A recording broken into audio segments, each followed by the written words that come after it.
Готовимся к маршу. Бросочечку, марш. Бросок. Да, я думаю, да. Десантируемся нахуй.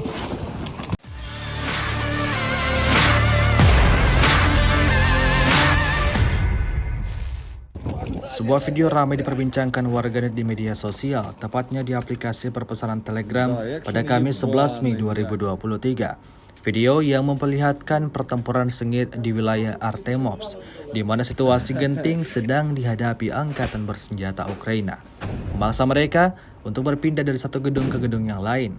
Hal itu dilakukan sebagai bentuk menghindari serangan dari pasukan Rusia.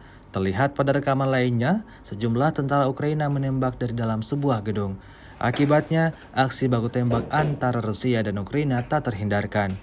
Hingga video ini beredar, beragam komentar dituliskan warganet.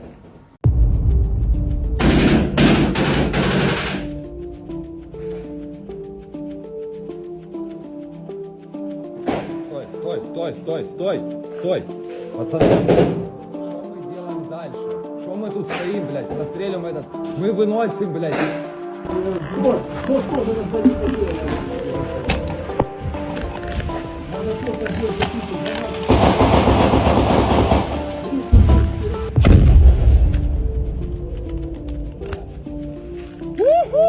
Сука.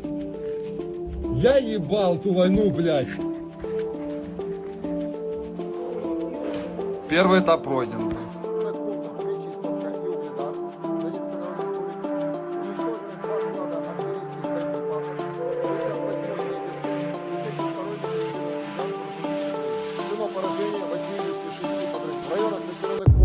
Владимировка, Кременная Луганской Народной Республики, Табаевка Харьковской области, Никольская Донецкой Народной Республики и Жеребянки Запорожской области.